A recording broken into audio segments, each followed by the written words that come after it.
Dahlias are one of the most productive plants in a cutting garden, but sometimes there's simply too many to handle.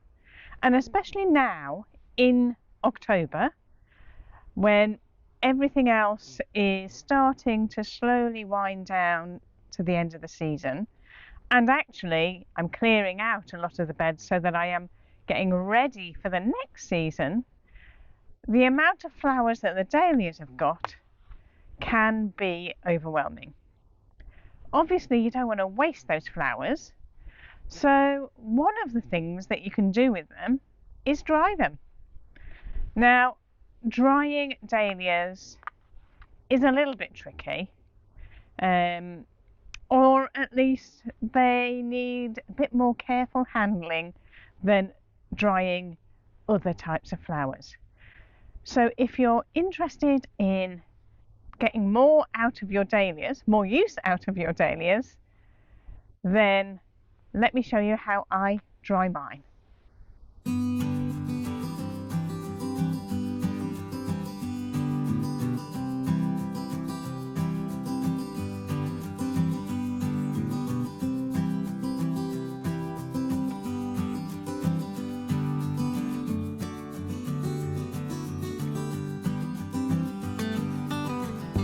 Hi, I'm Nicola.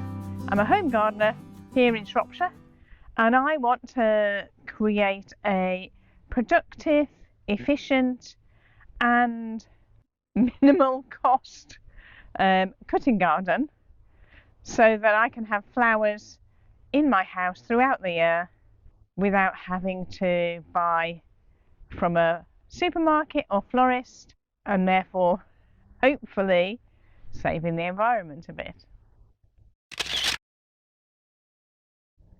So why would you want to dry dahlias?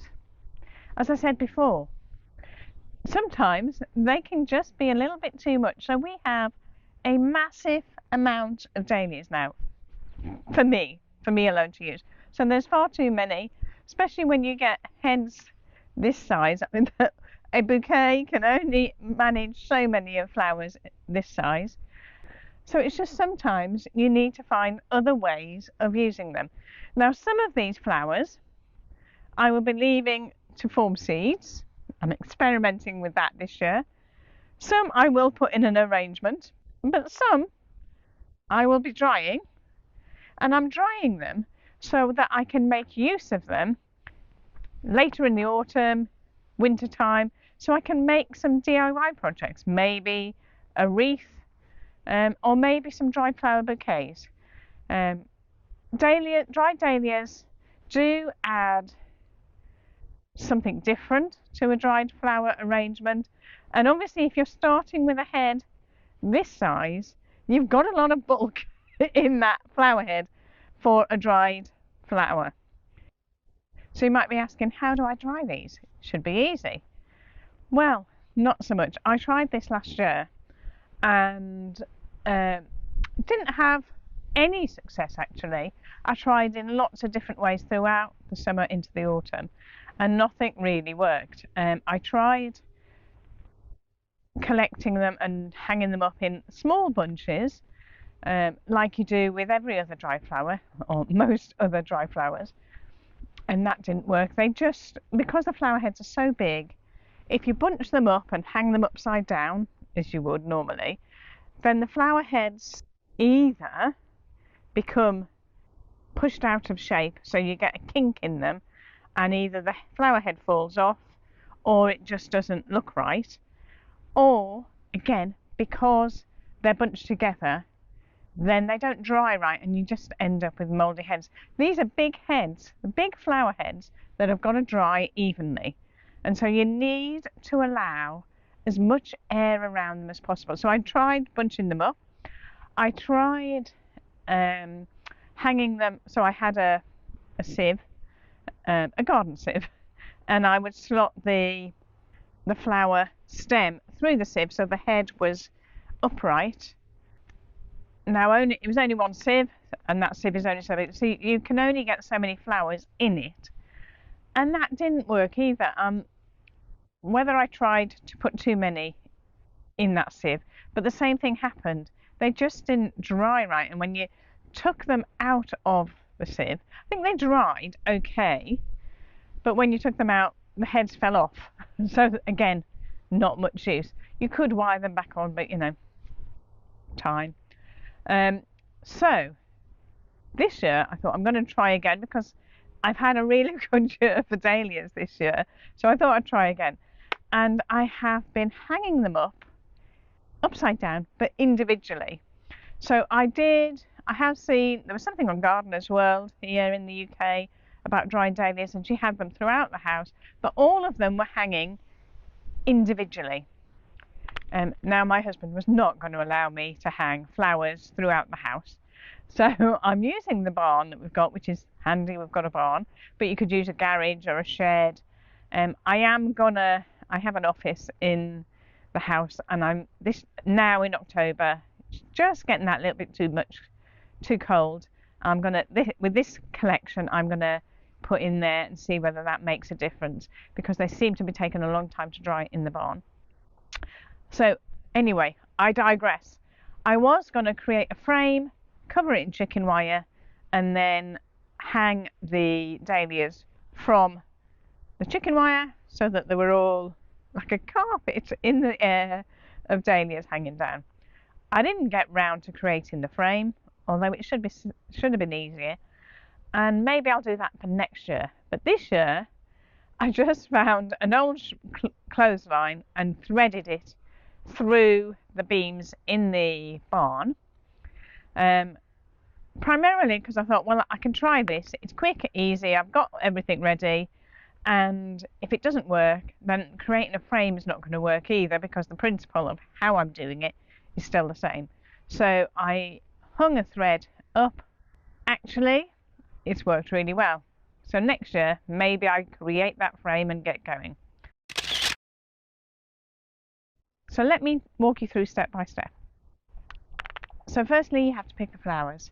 Now, when you're drying any flower, it's best to pick the best flowers for drying, because if they're already starting to deteriorate, it's not going to improve with drying. So you really want the best flowers, and you then condition them in the same way you would be if you were doing creating an arrangement with fresh flowers. So condition them so that they are in the best possible condition before starting to dry. So once the flowers have been conditioned, then it's a fairly easy process to start hanging them up. I use a paper clip. So what I do, this is the cheapest and easiest way that I can think of. There may be something easier. You can maybe make your own hooks, but I got 200 paper clips for £1, so can't really comment on that. So I unfold them, so you've got a hook one end to hang onto the wire, and then a hook on the other end to hook into the flower. Either way you want to do it. And let me take a bigger stem. So a lovely labyrinth. So you can either, and I've just dropped the thing, you can either cut the stem to length. So I think for me that stem is just a bit too long and perhaps a bit too thick. So I'm just going to trim it off so it's a bit more reasonable. And then take your paper clip and gently, I don't know how easy this is going to be to see, push it through, and there you have a hook. So that can then get hooked onto your hanging frame like that individually. Let's do a smaller one. Let's take an urchin. So it's a thinner, again, maybe a little bit too long a stem. So let's snip that off. Just unbend my paper clip. So I am going to take the smaller end, only because I think I need the bigger end to go through the cable. And push it through as best you can. Sometimes it's easier than others. And this is one of those times. There we go. So it just is a matter of going through each flower, hooking on the stems, and then hooking them up. Now, it doesn't always work. It's not 100% fallible. You need air around the flowers to allow them to dry. But when you've got a big flower head, such as a labyrinth, although they're not so bad, they're not so compact in the middle, especially if you cut it at its most open.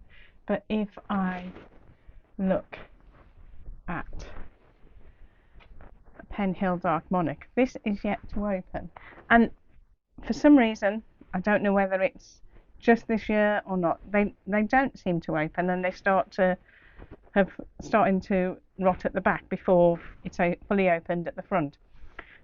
So I'm not sure whether that's just this year. For me, in this instance, if I wanted to dry this, and I'm not sure, it might be a bit too far gone for drying, but if I wanted to, I can pull off the poor leaves and leave it like that. But because this is so dense, this may not dry very well. It may be that it takes a lot of time to dry. So you do need to be careful and just give it air.